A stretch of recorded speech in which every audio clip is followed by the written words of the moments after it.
ওইদিকে আওয়ামী লীগের লোকজনের আনন্দ, এদিকে আওয়ামী লীগের লোকজনের আনন্দ, এদিকে বিএনপির ক্ষমতার গরম, তার সঙ্গে সঙ্গে আবার পেছন দিক থেকে যেকোনো সময় যেকোনো দুর্ঘটনা ঘটতে পারে, আওয়ামী লীগ ঢুকে পড়তে পারে, জামাত তাদের সঙ্গে মিলে যেতে পারে।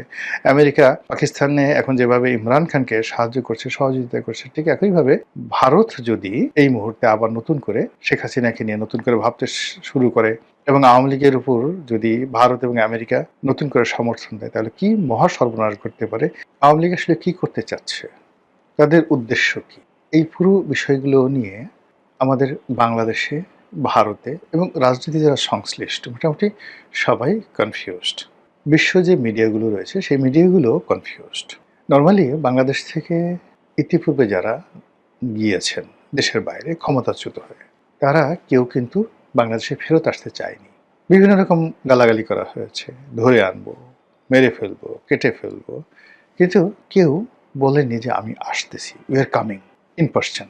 এটা সেই বঙ্গবন্ধুর জামানাতে যারা গেছেন তারা থেকে শুরু করে আজ অবধি কেউ আসতে চায়নি। কিন্তু একমাত্র শেখ হাসিনা এবং আওয়ামী লীগের লোকজন প্রতিদিন তারা বলছে আজ আসবো, কাল আসবো, আসছি।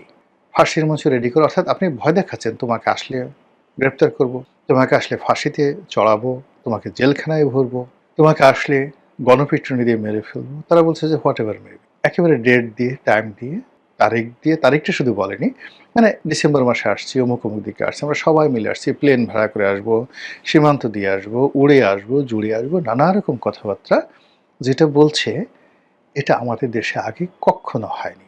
আমাদের দেশে যারা পালিয়ে গেছে, যাদেরকে দেশ থেকে বহিষ্কার করা হয়েছে, যারা পরাজিত হয়েছে বিভিন্ন কারণে, আমাদের দেশে যেটাকে এক্সাইল বলা হয়, যেটাকে ফ্লিড অ্যাওয়ে বলা হয়, এক্সাইল অ্যান্ড ফ্লিড অ্যাওয়ে।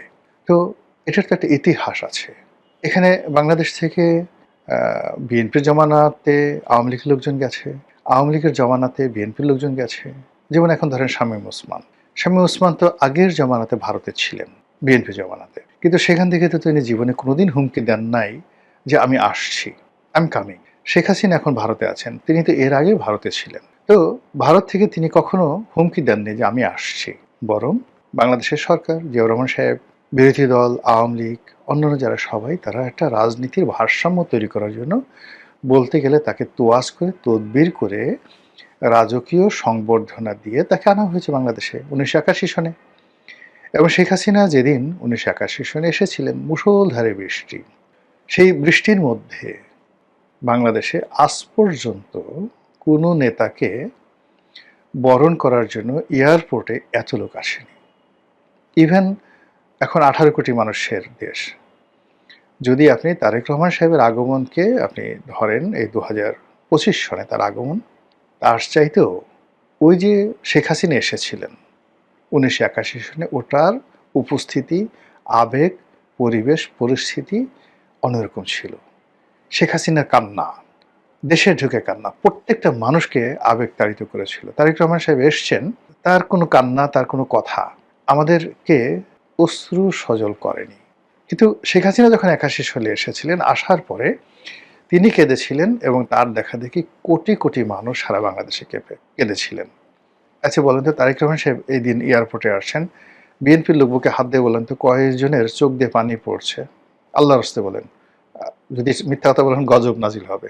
আল্লাহর রাস্তে বলেন যে তারেক রহমান সাহেব আসছেন, তার এই কথা শুনে আমি ভেউ ভেউ করে, হু হু করে কান্নাকাটি করেছি, তাকে দেখে আবেগে আমার চোখের পানি পড়ে গেছে, ইত্যাদি। কিন্তু 81 সনে কিন্তু এই ঘটনাগুলো ঘটেছে। ওইরকম একটা আশার যে আবেগ, অনুভূতি, সেটার বিপরীতেও শেখ হাসিনা কখনো বলেননি যে আমি আসছি। কিন্তু এইবার তিনি ফাঁসিতে লটকাতে চাচ্ছেন, ফাঁসিতে চলতে চাচ্ছেন, জেলখানায় ঢুকতে চাচ্ছেন। আর অতীতে তিনি যেভাবে কলকাতাতে ছিলেন, খুব ন্যূনতম ভাতা কলকাতা, মানে ভারত সরকার তাকে দিতেন।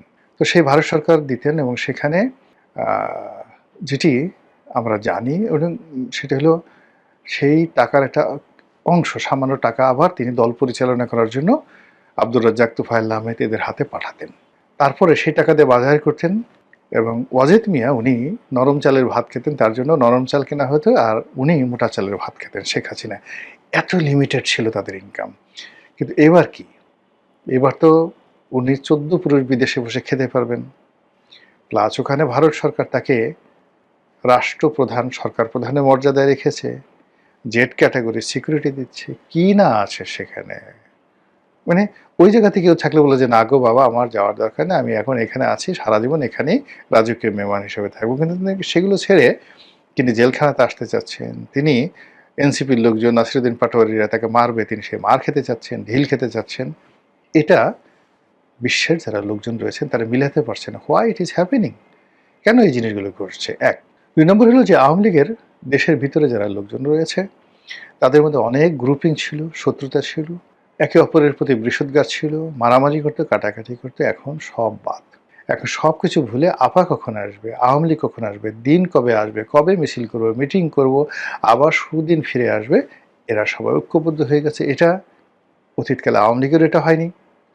আওয়ামী লীগ যখন শেখ হাসিনা আসেনি তখন আওয়ামী লীগের মধ্যে যে ইন্টারনাল গ্রুপিং ছিল, ও মাই গড, আনবিলিভেবল গ্রুপিং ছিল। আবার বিএনপি যে কয়বারই ক্ষমতায় এসছে, 91 থেকে 96, 2001 থেকে 2006, এই সময়টাতে আওয়ামী লীগ রাজপথে ছিল, মামলা মোকদ্দমা বিপদ আপদ এখনের সে কোনো অংশে কম ছিল না, বরং এখন বিপদ কম, ইনুসের জমানাতে কম।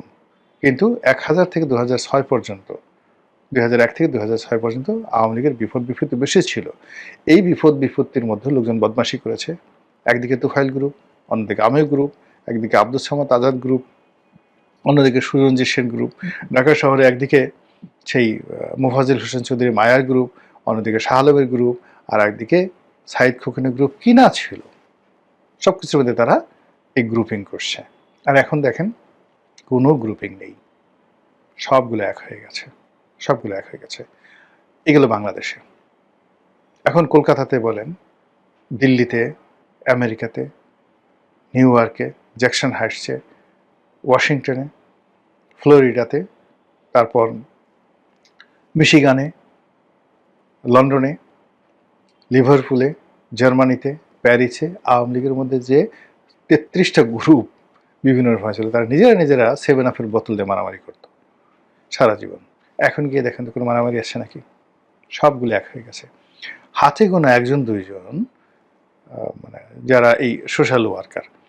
এখন দেখা যাচ্ছে যে এই কদিন আগে নিজুম মজুমদার, অমির রহমান পিয়াল, তাদের মধ্যে একটা বিরোধ তৈরি হলো। কোথা থেকে কি হলো? এখন আর সেই বিরোধ নেই। সেই নিজুম মজুমদার যাকে গালাগালি করতো, এখন আবার সে বলছে না অমি ভাই ভালো, পিয়ালও আবার সেভাবে থেমে গেছেন। মানে এই যে একটা দেশের বাইরে ঐক্যবদ্ধ, এটা আওয়ামী লীগের জীবনে কখনো ছিল না। কলকাতাতে সেই কাদের সিদ্দিক সাহেব ছিলেন, হেমায়তুল্লাহ আরঙ্গ ছিলেন, ও মাই গড, তাদের যে বিরোধ, বাংলাদেশে আওয়ামী লীগের মধ্যে আমো group, Tofail group, Suranjit Sen group, Abdul Samad Azad গ্রুপের মধ্যে যে দ্বন্দ্ব সংঘাত ছিল, তার চেয়ে 100 গুণ দ্বন্দ্ব সংঘাত ছিল এই কলকাতা আওয়ামী লীগের মধ্যে 75 15 আগস্টের পরে যারা কলকাতাতে ছিলেন। সেই তুলনায় বাংলাদেশে ধরেন থাকা অবস্থায় আওয়ামী লীগের যে সকল নেতাদের মধ্যে প্রচণ্ড বিরোধ ছিল, গ্রুপ ছিল, এদের কারোর মধ্যে এখন গ্রুপ নাই। আগরতলাতে নাই, কলকাতাতে নাই, তারা অনেকটা ভাই ভাইয়ের মতো গলাগলি ধরে, মানে বিপদে পড়লে যেমন দেখা গেল যে বন্যার মধ্যে পড়লে সাপ আর বেজি বা সাপ আর মানুষ একই গাছে বসে থেকে কেউ কাউকে আক্রমণ করে না। এখন কলকাতাতে একই অবস্থা।